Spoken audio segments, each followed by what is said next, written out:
Today we are witnessing a milestone, another milestone in the fate of the JCPOA, where, just to mention, for those of you who have just joined the PressTV, that Iran has decided to basically change and alter two of its approaches within the JCPOA as far as its nuclear activities were concerned. Let's discuss today's developments basically in a larger frame that began with the JCPOA itself, the actions of the U.S., most importantly, when it withdrew from the deal, and Iran's what it terms as strategic wait for 1 year for basically the European parties to come in and basically foot the bill. And finally getting to this day, May the 8th, and Iran basically announcing its new measures within the JCPOA. I'm going to discuss this with gentlemen who are going to help me delineate this for you. I'm going to have Mr. Jason Unruhe, who is a political commentator who is joining us via Skype out of Ontario. Of course, you know, even within the past year that Iran was in this strategic patience regarding the events of the JCPOA. You know, there were a lot of people, even within Iran, that were critical of the decision of the Mr. Rouhani's administration regarding this wait. They say that this action should have come sooner. Now, but because the idea was to give diplomacy a chance and remaining committed to what basically a country has signed under, I want to get your comments on this. How do you evaluate Iran's wait this past year, which basically resulted in the speech that Mr. Rouhani made today? Well, I think this speech was very much an expression of frustration on the part of Iran. It is Iran who has followed the rules since the beginning. Now, this whole patience was really the right thing to do in this situation, because we know that the United States is not going to do what it's supposed to do or what it claims that it's going to do, etc. So Iran really has no choice but to simply follow through and do the right thing. So Iran's been basically doing the right thing since the beginning, because this is not the way that Iran operates. Iran does not go immediately into hostilities. This is the way the U.S. operates, and that's not how diplomacy is actually done. The whole JCPOA agreement was supposed to be a diplomatic act, but the United States has not seen fit to continue with that on a diplomatic level.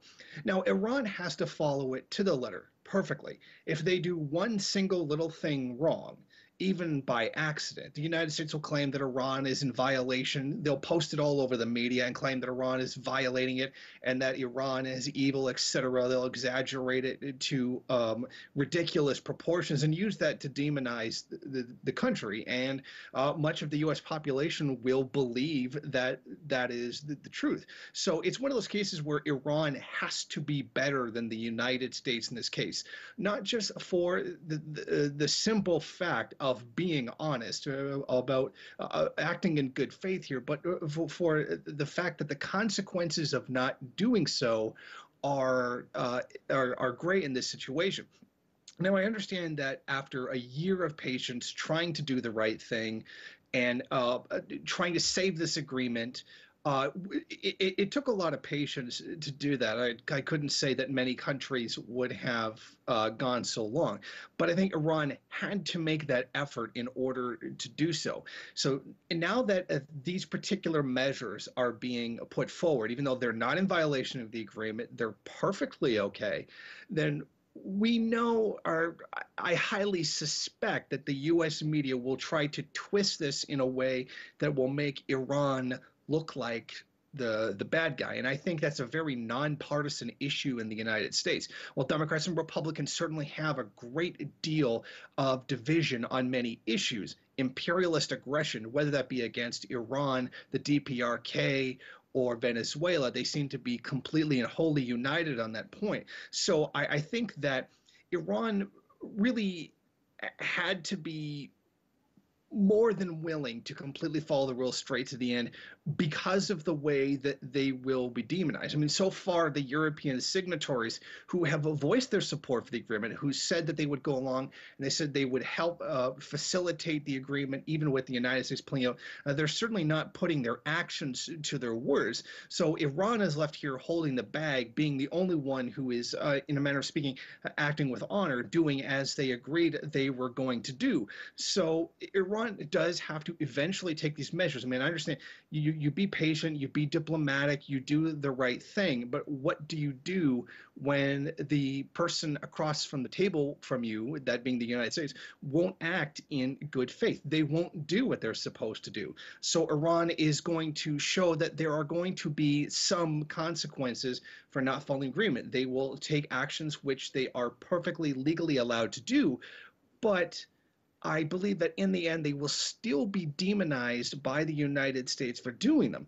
But what choice does Iran have? If they follow the agreement, do everything that they're supposed to do, which showing unlimited patience for this past year, and that does nothing, it accomplishes nothing, then something else must be done to reach some kind of resolution to this situation.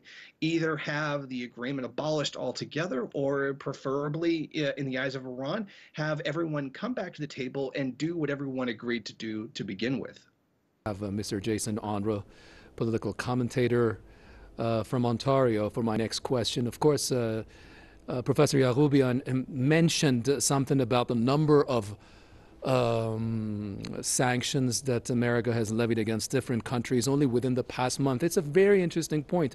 He's right. You know, it's been in Cuba, it's been in Venezuela, the ones on Russia, the ones on North Korea, and the ones on Iran. It seems that a strong country, at least economically, like America is, you know, it has, instead of basically speaking to countries, speaking in order to resolve its problems, it has resorted to force, maybe the easiest thing to do. What do you think about this? Well, I think this is symptomatic of the way the United States has been operating for some time.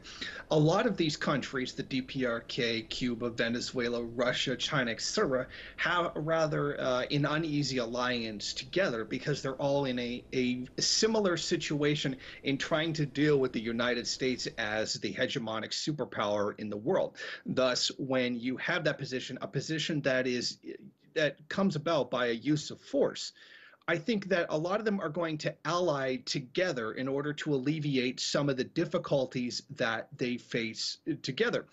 And the United States sees that cooperation on a level and doesn't like it.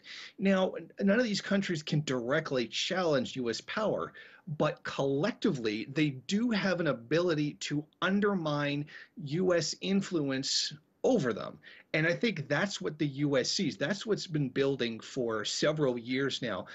Something that's probably kicked off with the crisis that happened in Ukraine several years ago that really pushed it into this next mode. And that kind of cooperation among all these different countries is largely what creates that atmosphere that the United States doesn't like. And as they see this continue to grow, to continue to be something that is undermining their ability to pressure others or to make demands of others, they're going to retaliate. They're going to I'm sure as they see it, push back against people that are resistant to U.S. power. And sanctions are one of the easiest non-military ways of doing so. So I think they're sending a message with it, not just causing harm, but this is their message that we know what's going on. We know that you're undermining us, and don't forget that we're still on top and we can hurt you whenever it is that we want. So they're trying to remind many of the countries around the world to know their place, as it were. And when a lot of countries are beginning to,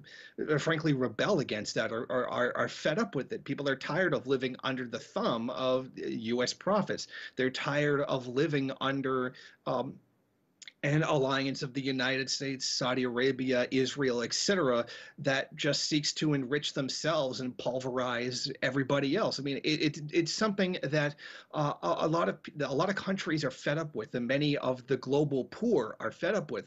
And these are the large actors that are getting together to resist that power with some kind of an alliance.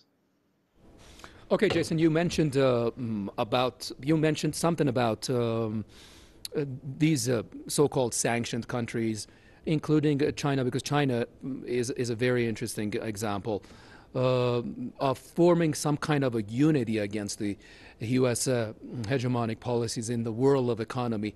Let me just mention, remind you and the viewers that it was in 2011 that it was on the height of sanctions, again, under President Obama, that they were asked not to buy Iranian oil, the Chinese, I mean. And first, they resisted, obviously, but then, under the circumstances that existed back then, they little by little started to buy less and less amounts of oil.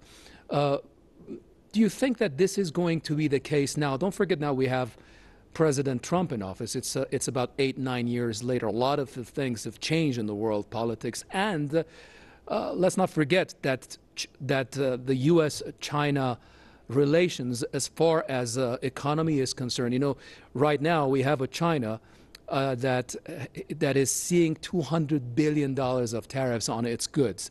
Do you think that they're going to be in line with American politics at the end regarding Iran, or do you think that this China is not the same China that it was in 2011? All the other countries, for that matter, that work with Iran.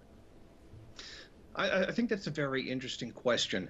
I think that during the various periods of modern Chinese history, there's been a big question of exactly what it is that they want. What is their goal? And a lot of that has been expressed with the very vague term, a harmonious society, which could mean absolutely anything and can mean different things to different people.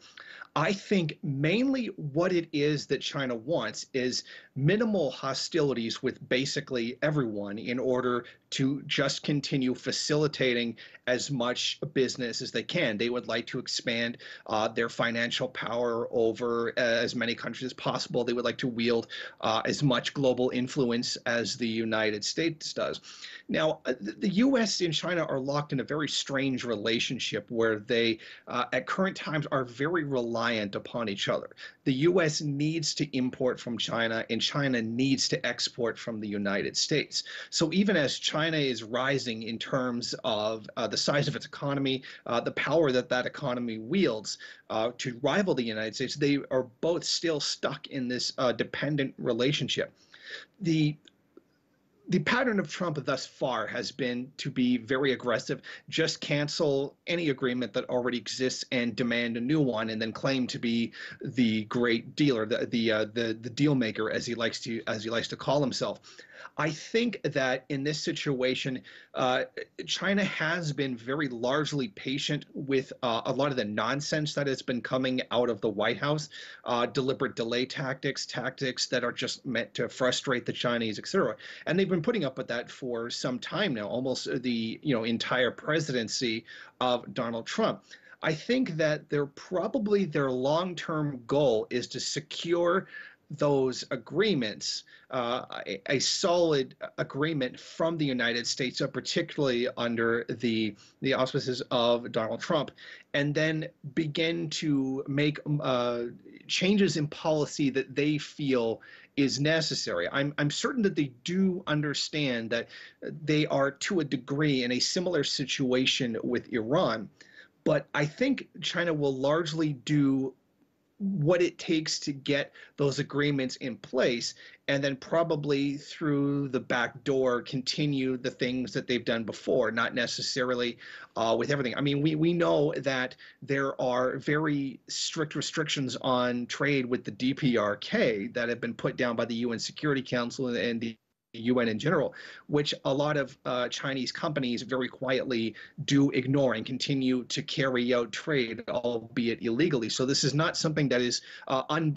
beyond the realm of China possibly doing. I think that they'll largely go along with it for the most part. But over time, as memories begin to fade and people become comfortable with whatever new agreement is reached, China will turn around and start slowly doing trade with Iran again, as they once did. However, I also see it as a possible situation where the United States continues to be difficult to sabotage things left and right to continue their own wrecking activities. And then China just completely loses all patience with the United States and then just trades with everybody that the United States demands that they not do. So I think there's two possible ways that this could go. But I think given the way China has operated in the past, they're likely to be very cooperative with the United States and go along with it for in spirit, and then eventually begin to mark their own path later on. Thank you very much, gentlemen, for being with Press TV for this live coverage. That's Mr. Jason Unruhe, political commentator via Skype, who joined me out in Niagara Falls. And I also had Professor David Yaroubian with the CSU San Bernardino, also via Skype. Thank you, gentlemen, for being with Press TV and your contribution.